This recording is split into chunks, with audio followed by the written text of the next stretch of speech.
Antônio Carlos Brasileiro de Almeida Jobim, mais conhecido por Tom Jobim, foi um compositor, maestro, pianista, cantor, arranjador e violonista brasileiro. Nascido no Rio de Janeiro, no dia 25 de janeiro de 1927. É considerado o maior expoente de todos os tempos da música popular brasileira pela revista Rolling Stones Brasil. É um dos criadores do movimento da Bossa Nova, com sua música e melodia, ao lado da letra e poesia de Vinícius de Moraes e da voz e violão de João Gilberto. Filho do diplomata gaúcho Jorge de Oliveira Jobim e da dona de casa fluminense Nilza Brasileiro de Almeida, Antônio Carlos Brasileiro de Almeida Jobim nasceu na rua Conde de Bonfim, no número 635, no bairro da Tijuca, no Rio de Janeiro, na época o Distrito Federal. Mudou-se com a família no ano seguinte para Ipanema, onde foi criado. A ausência do pai durante a infância e adolescência lhe impôs um contido ressentimento, desenvolvendo no maestro uma profunda relação com a tristeza e o romantismo melódico, transferido peculiarmente para as construções harmônicas e melódicas. Aprendeu a tocar violão e piano em aulas, entre outros, com o professor alemão Hans Joachim Kuhlreuter, introdutor da técnica dodecafônica no Brasil. O trisavô paterno do compositor José Martins da Cruz Jobim era natural de Jovim, Gondomar, Portugal. O sobrenome de Jobim alude a essa localidade. A bisavó do compositor, Maria Joaquina, era meia-irmã do barão de Cambaí, Antônio Martins da Cruz Jobim. Era descendente também do bandeirante Fernão Dias Paz. No dia 15 de outubro de 1949, Antônio Carlos Jobim casou-se com Teresa de Otero Hermânia, nascida em 1930, com quem teve 2 filhos, Paulo, nascido em 1950, e Elizabeth, nascida em 1957. Em 1976, Tom conheceu a fotógrafa Ana Beatriz Lontra, então com 19 anos, mesma idade de sua filha Elizabeth. Em 30 de abril de 1986, eles se casaram. Tom e sua segunda esposa tiveram 2 filhos juntos, João Francisco, nascido na parte final de 1979, e Maria Luísa Jobim, nascida em 1987. Pensou em trabalhar com arquitetura, chegando a cursar o primeiro ano da faculdade e até se empregar em um escritório, mas logo desistiu e decidiu ser pianista. Tocava em bares e boates em Copacabana, como no Beco das Garrafas, no início dos anos 1950, até que em 1952 foi contratado como arranjador pela gravadora Continental, onde trabalhou com Sávio Silveira. Além dos arranjos, também tinha a função de transcrever para a pauta as melodias de compositores que não dominavam a escrita musical. Datam dessa época as primeiras composições, sendo a primeira gravada Incerteza, uma parceria com Newton Mendonça, na voz de Maurício Moura. Depois da gravadora Continental, foi para a gravadora Odeon. Entretanto, não tinha tanto tempo para se dedicar à composição, que lhe interessava mais. É nessa época que compôs alguns sambas, em parceria de Billy Blanco, Teresa da Praia, gravada por Lúcio Alves, e Dick Farney, pela Continental, em 1952. Solidão e a Sinfonia do Rio de Janeiro. Teresa da Praia foi o primeiro sucesso. Depois disso, ocorreram outras parcerias, como com a cantora e compositora Dolores Duran, na canção Se é por Falta de Adeus. No ano de 1953, as canções Faz uma Semana e Pensando em Você foram gravadas por Hernani Filho. Ainda nos anos 50, com parceria de Vinícius de Moraes, Tom Jobim produziu as canções para a peça Orfeu da Conceição e depois para o filme Orfeu do Carnaval, ou Orfeu Negro, dirigido por Marcel Camus, ao lado de Luiz Bonfá e Antônio Maria. Dessa peça, fez bastante sucesso a música antológica Se Todos Fossem Iguais a Você, gravada diversas vezes. Tom Jobim fez parte do núcleo embrionário da Bossa Nova. O LP de 1958, A Canção do Amor Demais, em parceria com Vinícius de Moraes e interpretação de Elisete Cardoso, foi acompanhada pelo violão de um baiano até então desconhecido, João Gilberto.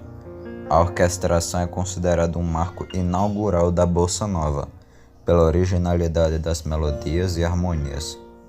Inclui, entre outras, Canção do Amor Demais, Chega de Saudade e Eu Não Existo Sem Você.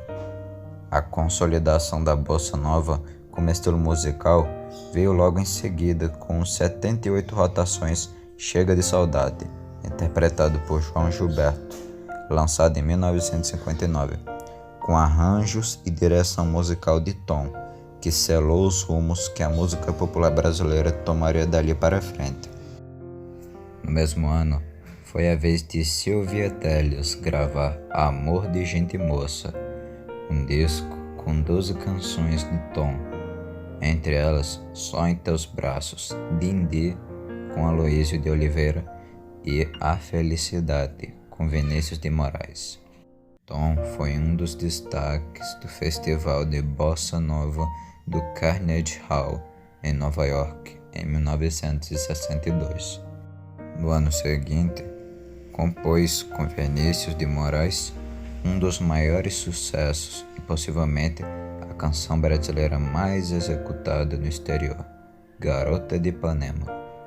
Nos anos de 1962 e 1963, a quantidade de clássicos produzidos por Tom é impressionante. Samba do Avião, Só Danço Samba, com Vinícius. Ela é Carioca, com Vinícius também. Humor Não Tem Vez, Inútil Paisagem, com Aloísio, Vivo Sonhando. Nos Estados Unidos, gravou discos. O primeiro individual foi The Composer of Desafinado Place, de 1965. Participou de espetáculos e fundou sua própria editora, a Corcovado Music. Em 1964, competindo com os Beatles, os Rolling Stones e Elvis Presley, Tom Jobim ganhou o prêmio de música do ano com A Garota de Ipanema. O sucesso fora do Brasil o fez voltar aos Estados Unidos em 1967 para gravar com um dos grandes mitos americanos, Frank Sinatra. O disco Francis Albert Sinatra e Antônio Carlos Jobim, com arranjos de Klaus Ogerman, incluiu versões em inglês das canções de Tom, The Girl from Ipanema, How Insensitive, Dindi, Quiet Night of Quiet Stars, e composições americanas, como I Concentrate on You, de Cole Porter. No fim dos anos 1960, depois de lançar o disco Wave com a faixa título Triste Lamento, entre outros instrumentais, participou de festivais no Brasil, conquistando o primeiro lugar no terceiro Festival Internacional da Canção, da Rede Globo, com Sabiá, em parceria com Chico Buarque, interpretado por Sinara e Cibele, do quarteto em si. Sabiá conquistou o júri, mas não todo o público, que em grande parte preferia que a vencedora fosse Pra Não Dizer Que Não Falei das Flores, ou como ficou mais conhecida popularmente, Caminhando. Composta e interpretada por Geraldo Vandré, por seu conteúdo de confrontação à ditadura política por que passava o país. Assim, uma grande parte do público vaiou ostensivamente tanto a divulgação do resultado quanto toda a interpretação da vencedora, para constrangimento de seus compositores. Ao apresentar-se como segundo colocado, Vandré, sentindo o clima pesado do ambiente, até tentou defender os vencedores, dizendo, abre aspas, Antônio Carlos Jobim e Chico Buarque de Holanda merecem o nosso respeito. A nossa função é fazer canções. A função de julgar, nesse instante, é do júri, que ali está. E ao afrontar assim o público, foi vaiado estrondosamente também, ao que ele reagiu, esperando o final dos apupos, para deixar um alerta e lição ao público. Tem mais uma coisa só, para vocês que continuam pensando que me apoiam vaiando, o público iniciou um coro de é marmelada. Olha, tem mais uma coisa só, a vida não se resume em festivais.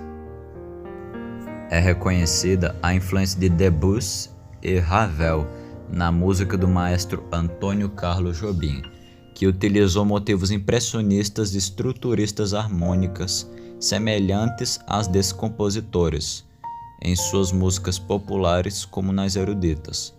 O caso de A Sinfonia da Alvorada.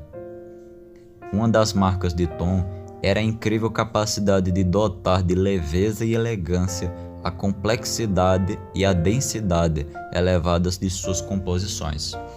Admirador e influenciado por Villa-Lobos e Ari Barroso, Jobim também estudou de modo aprofundado as obras de eruditos, como Radamés, de Natália e Guerra Peixe. Tom Jobim, Vinícius de Moraes e o estilo mais intimista da bossa nova abriram espaço para os compositores gravarem seus sucessos de modo frequente, pois tornou-se importante conhecer a carga emocional pensada ou desejada pelos compositores para suas composições. Tom desejava intensamente que sua música fosse cantada pelo povo no cotidiano, aprofundando seus estudos musicais, adquirindo influências de compositores eruditos, principalmente Villa-Lobos e Debussy. Tom Jobim prosseguiu gravando e compondo músicas vocais e instrumentais de rara inspiração, juntando harmonias do jazz, Stoneflower e elementos tipicamente brasileiros, fruto de suas pesquisas sobre a cultura brasileira.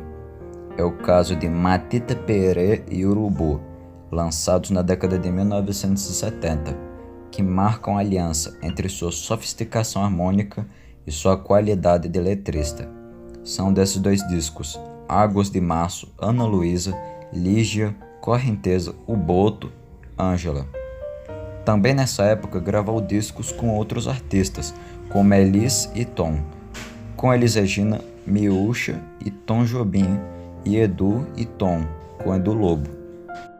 Valendo-se ainda do filão engajado do pós-regime militar, cantou, ainda que com a participação individual diminuta, no coro da versão brasileira de We Are The World, o hit americano que juntou vozes e levantou fundos para a África, ou USA for Africa. Projeto Nordeste Já, de 1985, abraçou a causa da seca nordestina, unindo 155 vozes num compacto de criação coletiva, com as canções Chega de Mágoa e Seca d'Água. Elogiado pela competência das interpretações individuais, foi, no entanto, criticado pela incapacidade de harmonizar as vozes e o enquadramento de cada uma delas no coro. Em 1987, lançou Passarinho, obra de um compositor já consagrado, que pode desenvolver seu trabalho sem qualquer receio, acompanhado por uma banda grande, a Banda Nova. Além da faixa título, Gabriela, Luísa, Chanson, Borzeguim e Anos Dourados, com Chico Buarque, são os destaques. Em 1992, foi enredo da Escola de Samba Estação Primeira de Mangueira. Seu último álbum, Antônio Brasileiro, foi lançado em 94, pouco antes de sua morte. Em dezembro, sofreu uma parada cardíaca quando estava se recuperando de um câncer de bexiga no Hospital Mount Sinai, em Nova York, no dia 8 de dezembro de 1994.